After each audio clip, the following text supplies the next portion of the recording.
올해 3월 신문에서 이런 제목의 기사를 보았습니다. 금사가 100원 아끼자. 더 올라간다 명품백. 올해 3월에 사과 가격이 엄청나게 폭등한 적이 있었습니다. 기억나십니까? 그때 사과 하나가 얼마였냐면 2,400원이었습니다. 일명 금사과라고 불렸습니다.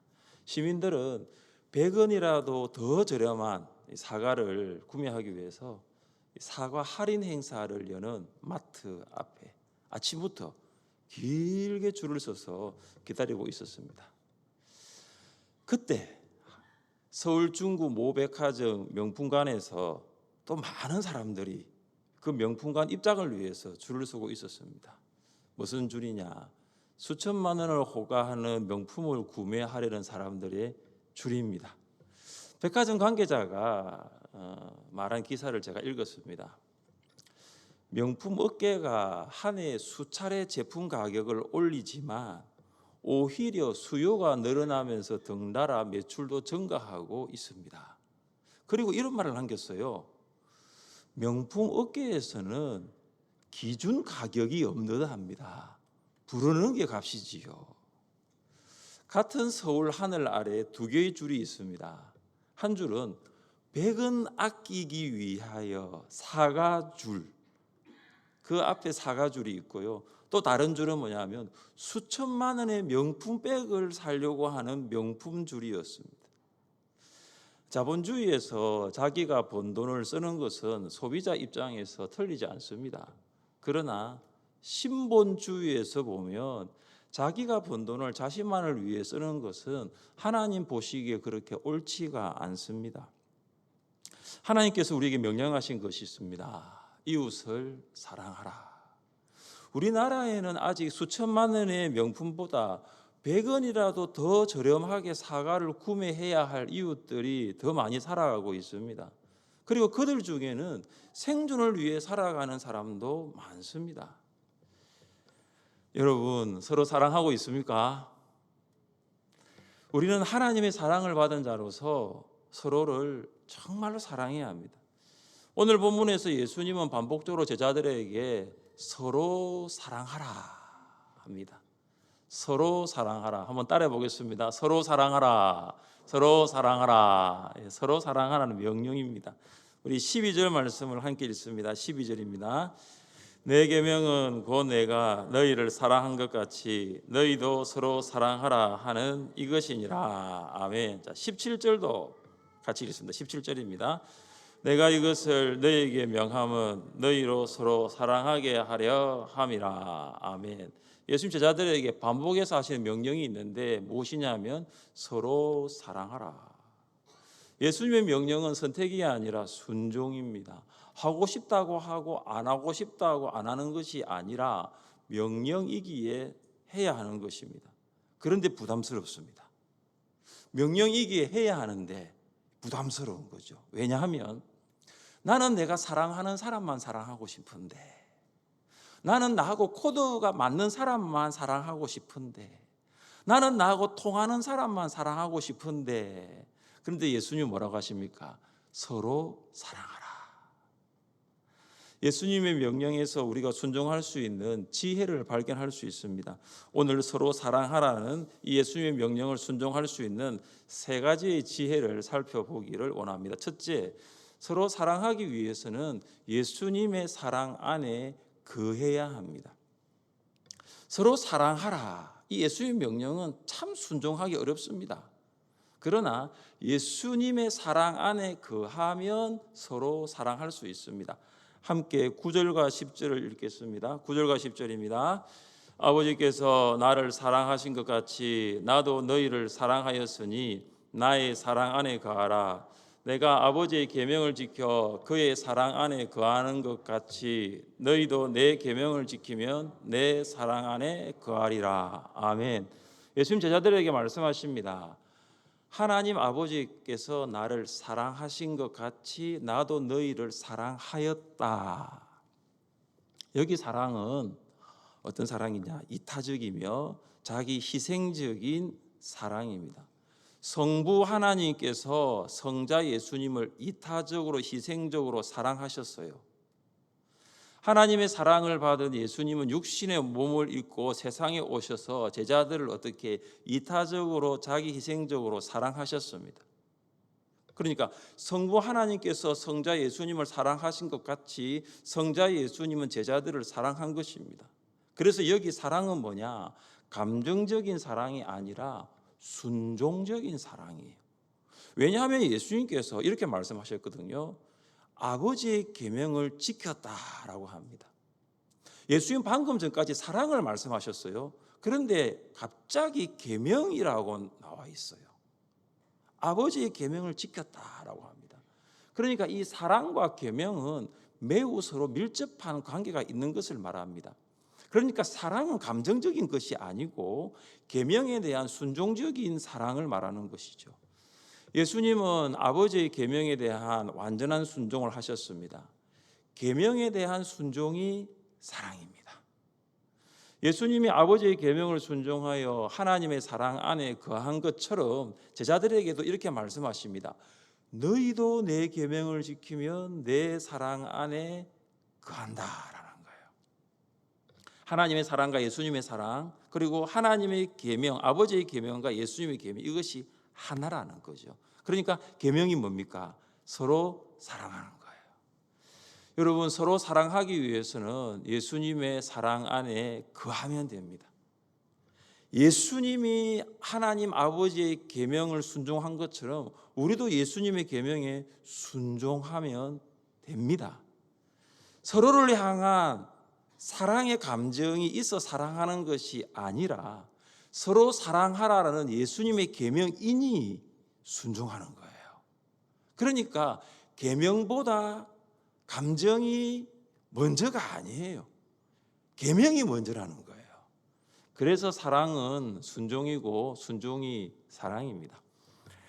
미국 코넬 대학 인간행동연구소에서 이걸 알아보려고 2년 동안 남녀 5천 명을 대상으로 조사했습니다. 뭘 알아보려고 했냐면 남녀 간의 이 사랑, 남녀 간의 이 애정, 이것이 얼마나 지속되는가 한번 연구를 했어요.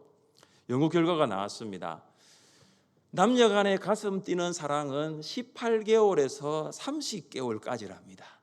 그러니까 18개월, 짧으면 2년, 길면 3년이라는 거죠.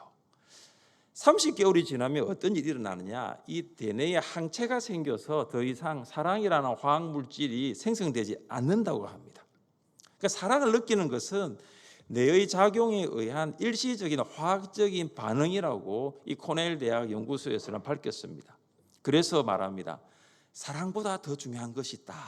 그것이 바로 순종이다라는 거예요. 사랑이라는 감정보다 더 중요한 것이 있는데 그것은 하나님의 계명에 대한 순종입니다.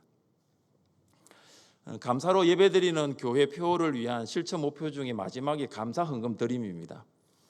주일 1, 2부 예배 시간에 많은 감사 헌금이 제목이 올라옵니다. 그 중에 감사 제목이 있는데 결혼 기념일 감사예요.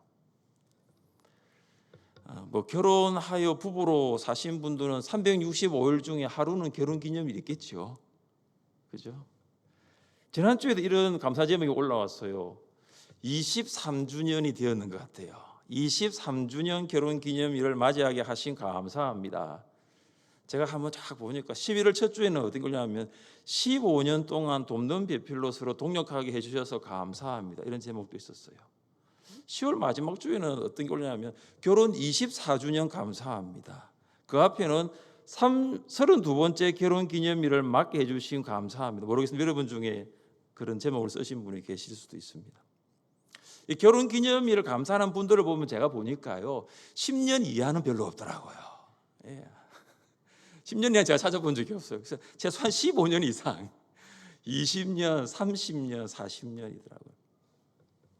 여러분 15년 이상을 살아오면서 매일매일 가슴 뛰는 사랑만 있었습니까? 그렇지 않습니다. 그럴 수도 있고 그렇지 않을 수도 있어요. 여러분, 가슴 뛰게 하는 사랑이 없다고 해서 사랑할 수 없는 것일까요? 여러분, 가슴이 뛰어야 사랑하는 것일까요? 우리는 결혼 예배를 드리면서 하나님과 여러 정인들 앞에 한 가지 서약을 기억합니다. 그리고 성경 위에 손을 얹고 하나님께 드린 기도를 생각합니다. 지금의 사랑이 연애할 때처럼 가슴 뛰게 하는 사랑이 아닐 수 있어요. 지금의 사랑이 신혼 때처럼 정말로 심쿵하게 만드는 사랑이 아닐 수 있어요. 그래도 우리는 사랑하잖아요. 왜 사랑합니까? 남편이 아내를 사랑하고 아내가 남편에게 복종하는 것은 하나님의 말씀에 기록된 거룩한 가정을 향한 계명이기 때문입니다. 사랑하는 남편과 아내 여러분, 예수님의 사랑 안에 거하여 서로 사랑할 수 있기를 주님의 이름으로 축복합니다. 사랑하는 목자 목녀 여러분, 예수님의 사랑 안에 거하여 서로를 사랑할 수 있기를 축복합니다.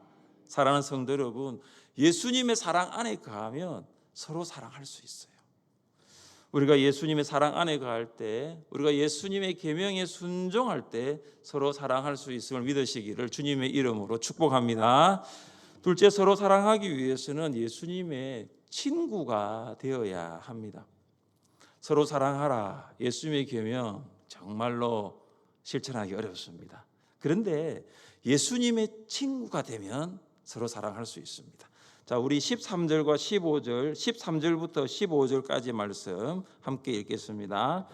사람이 친구를 위하여 자기 목숨을 버리면 이보다 더 큰 사랑이 없나니 곧 나의 친구라. 이제부터는 너희를 종이라 하지 아니하리니 종은 주인이 하는 것을 알지 못함이라. 너희를 친구라 하였노니 내가 내 아버지께 들은 것을 다 너희에게 알게 하였음이라. 아멘. 예수님은 제자들에게 사랑의 실례를 말합니다. 한 가지 예를 들고 있습니다. 그것은 친구를 위하여 목숨을 버리는 것입니다. 친구를 위하여 목숨을 버리는 것보다 더 큰 사랑, 더 위대한 사랑은 없습니다. 그러니까 친구를 위해 목숨을 버리는 것이 가장 큰 사랑이라는 것입니다. 그러면서 예수님 제자들에게 말씀하십니다. 너희는 내가 명하는 대로 행하면 곧 나의 친구라. 제자들은 예수님의 명하는 대로 하면 예수님의 친구가 됩니다. 자, 그렇다면 여기 예수님이 명하는 대로가 무엇일까요? 예수님이 지금 반복적으로 명령하는 것이 있습니다. 12절과 17절에 우리 아까 읽어봤는데요. 12절, 17절에 보시면 반복적으로 예수님이 명령하시는 것이 뭐죠? 서로 사랑하라, 이거예요. 예수님 제자들에게 내가 너희를 사랑한 것처럼 너희도 서로 사랑하라 하십니다. 그러니까 서로 사랑하는 것이 뭐죠? 예수님의 명령이라는 거죠. 그러나 우리는 이 명령에 어떻게 반응합니까? 서로 사랑하는 것이 어렵다고 합니다. 서로 사랑할 수 없다고 합니다. 서로 사랑하기보다 서로 미워합니다. 서로 격려하기보다 서로 미워합니다. 모이면 기도해야 되는데 모이면 조롱하고 비방합니다. 이것이 바로 육신의 소욕을 따라 살아가는 죄인의 모습입니다. 성경은 이런 우리를 향해서, 이런 죄인인 우리를 향해서 서로 사랑하라고 합니다. 서로 사랑하려면 예수님이 친구가 되어야 됩니다. 예수님은 제자들을 종이 아니라 친구로 부르십니다. 이것이 은혜입니다. 당시 그 랍비의 제자들은 랍비의 종들로 간주되었어요. 예수님은 제자들을 종으로 부르지 않습니다. 친구로 부르십니다. 여러분, 종은 주인이 무슨 생각을 하고 무슨 계획을 세우는지를 알지 못합니다. 종은 절대로 주인의 생각을 알 수 없어요. 종은 절대로 주인의 계획을 알 수 없습니다. 종은 왜 그런 일을 하는지를 알지 못합니다. 그래서 종들은 모이기만 하면은 주인을 험담합니다. 도대체 주인이 무슨 생각하고 있는 거야? 아니, 생각은 있는 거야, 없는 거야? 아니, 이런 것을 우리가 어떻게 하라고? 도대체 이해가 안 가네. 종은 주인의 생각, 주인의 계획을 부정하고요. 심지어 주인의 인격을 모독하고 조롱합니다. 왜냐하면 종은 주인이 아니기 때문입니다. 그래서 종은 주인의 생각과 계획을 알 수 없습니다. 그러나 친구는 달라요. 친구는 친구가 하는 것을 다 압니다. 왜 친구가 이런 생각을 하고 있는지, 왜 친구가 저런 일을 하고 있는지를 다 알고 있습니다. 왜냐하면 친구이신 예수님이 하나님께 들은 것을 제자들에게 다 알려주셨기 때문입니다. 여기 하나님께 들은 것은 예수님의 생애와 하나님의 계획입니다. 예수님은 제자들에게 유대 종교 지도자들에게 고난을 받아 십자가에 달려 죽으시고 3일 후에 부활하실 것을 말씀하셨습니다. 여러분, 이것이 무엇입니까? 죄와 허물로 죽은 우리가, 하나님과의 관계가 완전히 단절된 우리가 구원하시려는, 이런 우리를 구원하시는 하나님의 계획이죠. 예수님은 제자들을 더 이상 종이라 부르지 않고 친구라 부릅니다. 왜냐하면 예수님 제자들에게 하나님께 들은 것을 다 알려주셨기 때문입니다. 종은 주인이 시키는 일만 합니다. 종은 주인이 시키는 일을 억지로 합니다. 그러나 친구는 다릅니다. 친구는 친구의 일을 자신의 일로 받아들입니다. 친구는 친구의 일을 억지로 하지 않습니다. 자원함으로 합니다. 왜냐하면 친구니까요. 야고보는 아브라함을 하나님의 벗, 하나님의 친구라 부릅니다. 여러분, 사람이 어떻게 하나님의 친구가 될 수 있습니까? 우리 같이 한번 읽어보겠습니다. 이에 성경에 이른바 아브라함이 하나님을 믿으니 이것을 의로 여겨졌다는 말씀이 이루어졌고 그는 하나님의 벗이라 칭함을 받았나니. 아멘. 아브라함이 하나님의 친구가 될 수 있었던 이유는 믿음으로 의롭게 된다는 말씀을 믿었기 때문이에요. 이것이 순종입니다. 하나님께서 죄악으로 가득한 소돔과 고모라를 멸망시키려고 하였습니다. 그때 하나님께서 뭐라고 말씀한 줄 아십니까? 이렇게 말씀하십니다. 여호와께서 이르시되 내가 하려는 것을 아브라함에게 숨기겠느냐. 하나님께서 아브라함에게 다 알리시는 거죠. 왜 그렇습니까? 아브라함이 하나님의 친구였기 때문입니다. 여러분은 친구가 있습니까? 여러분은 신앙의 친구, 믿음의 친구가 있습니까? 어제 갑자기 오후에 전화가 한 통화 왔어요. 대구에서 사역하고 계신 목사님이 포항에서 열린 세미나를 마치고 울산에 내려온다는 것이었습니다. 저도 그 시간에 다른 일정이 있었는데 목사님이 오신다는 거죠. 정말 반가웠어요. 왜냐하면 제가 미국에서 공부할 때에 교제했던 목사님이었거든요. 제가 그 목사님을 만났던 시간이 뭐냐 하면은 이제 제자 훈련을 앞둔 시간이었어요. 제자 훈련은 이제 해야 되니까 정말로 짧은 시간이었습니다. 그래서 가까운 데 식사를 하고 카페 하나에 와서 테이크아웃 해가지고 음료를 2잔 같이 오신 또 목사님과 2잔을 드렸어요. 목사를 만난 시간은 정말 짧았습니다. 한 2시간도 채 되지 않았습니다. 그런데 그 짧은 2시간 했는데요, 너무 제 마음이 평안한 거예요. 너무 제 마음에 하나님의 위로가 있는 거예요. 여러분 하늘샘 교회 안에 신앙의 친구가 있어요? 혹시 외톨이는 아니에요. 여러분의 이야기를 들어줄 수 있는 친구, 연락하지 않고 무작정 왔는데도 만나줄 수 있는 친구, 공감해 줄 수 있는 친구, 같이 웃고 같이 웃을 수 있는 그런 친구가 있습니까? 여러분, 친구가 되면 서로 사랑할 수 있습니다.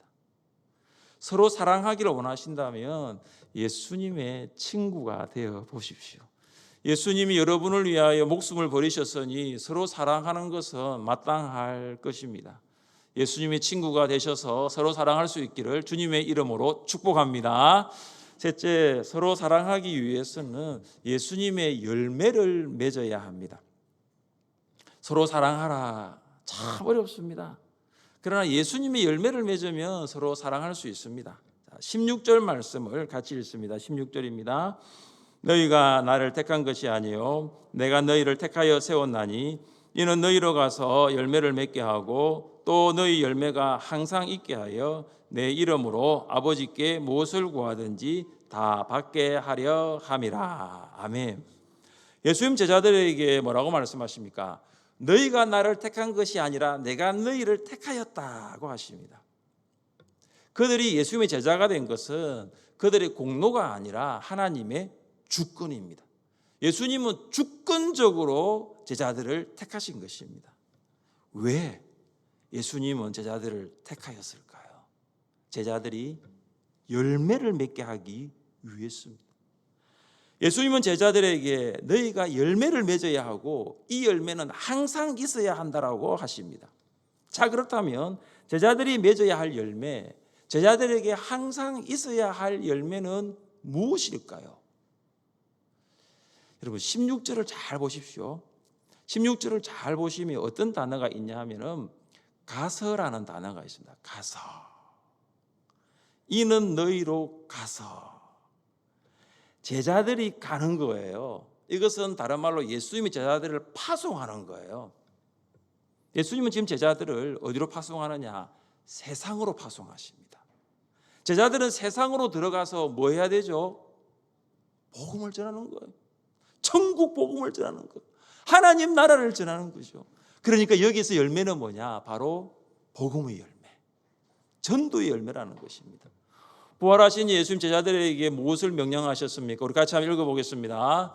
그러므로 너희는 가서 모든 민족을 제자로 삼아 아버지와 아들과 성령의 이름으로 세례를 베풀고 내가 너희에게 분부한 모든 것을 가르쳐 지키게 하라. 여기도 뭐가 있죠? 가서. 똑같잖아요. 오늘 16절에도 가서. 예수님 제자들에게 명령하시죠. 가라. 파송하십니다. 왜요? 복음의 열매를 맺기 위해서, 전도의 열매를 맺기 위해서 가라는 것이죠. 복음을 들어야 할 사람이 있는 곳으로 가라는 것입니다. 예수님 믿고 천국 가야 할 사람이 있는 곳으로 가라는 것입니다. 여러분, 서로 사랑하기 위해서는 예수님의 열매를 맺으면 됩니다. 전도의 열매를 맺으면 됩니다. 전도의 열매를 맺으려면 사랑할 수밖에 없어요. 전도의 열매를 맺으려면 VIP를 사랑할 수밖에 없어요. 찾아가서 만나고 식사하고 차 마시면서 이야기 다 들어줘야 됩니다. 카톡 보내고 문자 보내고 말씀 보내고 계속해서 말씀을 나눕니다. 새벽기도, 수요 성령기도에 금요 성령기도에 나와서 VIP 이름을 부르며 간절히 기도합니다. 여러분, 이 모든 것은 VIP를 향한 사랑, 그 사랑이 있으면 가능한 거예요. 그래서 전도의 열매를 맺기 위해서는 VIP를 사랑할 수밖에 없는 거죠. 그래서 사랑이 있는 곳에 뭐가 있느냐? 열매가 있는 것입니다. 아프리카에서 사역하던 한 선교사님이 시각장애 할머니를 전도했습니다. 하루는 이 할머니가 선교사님을 찾아와서 요한복음 3장 16절에 빨간 밑줄을 그어달라고 요청했습니다. 선교사님이 생각했어요. 아니, 시각장애인이신데, 그리고 글도 읽을 수 없는 문맹인이신데, 아니 이 할머니에게 요한복음 3장 16절에 밑줄을 그어준들 무슨 소용이 있을까? 그런 생각이 들었지만 원하는 대로 해드렸습니다. 그날 이후 이 할머니가 동네 학교 정문에 가서 학생들에게 말을 건넸습니다. 학생, 여기 빨간 밑줄 쳐져 있는 거 보이지? 이거 읽어 줄 수 있겠어? 옆에 있는 학생이 그 요한복음 3장 16절을 읽어주는 거예요. 할머니가 말합니다. 정말 고마워. 그런데 학생이 지금 방금 읽은 이 말씀, 이거 혹시 알겠어? 이게 무슨 뜻인지 알겠어? 물었습니다. 학생이 알 리가 만무하죠. 그때 할머니가 이렇게 말합니다. 이 말씀은 하나님이 우리를 사랑하신다는 거야. 나와 학생을 사랑하셔서 하나님께서 하나밖에 없는 독생자 예수 그리스도를 주셨어. 그런데 우리가 예수님을 믿으면 우리의 모든 죄가 용서받고 우리가 구원받고 영생을 얻게 되는 거야. 여러분, 할머니가 전도하지 못할 이유가 세 가지가 있습니다. 고령의 나이죠. 하나는 글을 읽을 수 없었던 문맹이고요. 또 하나는 앞을 볼 수 없는 시각장애인입니다. 그러나 이 세 가지 전도할 수 없는 이유를 뛰어넘을 수 있었던 것은 뭐냐? 뭐죠? 사랑이에요. 사랑이에요. 여러분, 사랑하면요 나이가 들어도 그걸 뛰어넘을 수 있어요. 육체적인 한계를 뛰어넘을 수. 사랑하면요, 앞을 볼 수 없어도 뛰어넘을 수 있고요. 사랑하면요, 나의 연약함도 다 뛰어넘을 수 있는 거예요. 할머니는 하나님을 사랑하였고 학생을 사랑했습니다. 사랑하면 예수님의 열매, 전도의 열매를 맺을 수 있습니다. 사랑하는 성도 여러분, 서로 사랑하시기를 축복합니다. 예수님의 사랑 안에 거하십시오. 예수님의 사랑 안에 거하면 서로 사랑할 수 있어요. 예수님의 사랑 안에 거하는 것은 예수님의 계명을 순종하는 것입니다. 여러분, 서로 사랑하기를 축복합니다. 예수님의 친구가 되십시오. 예수님의 친구가 되면요, 하나님의 계획을 알 수 있어요. 여러분, 서로 사랑하십시오. 예수님의 열매를 맺으시면 됩니다. 세상으로 들어가서 전도의 열매를 맺으면 됩니다. 사랑하면 열매는 따라오게 되어 있는 거예요. 서로 사랑할 수 있기를 주님의 이름으로 축복합니다. 이제 우리 자리에 일어나셔서 우리 불은 끄지 마시고요, 서로 축복하며 찬양하면 좋겠습니다.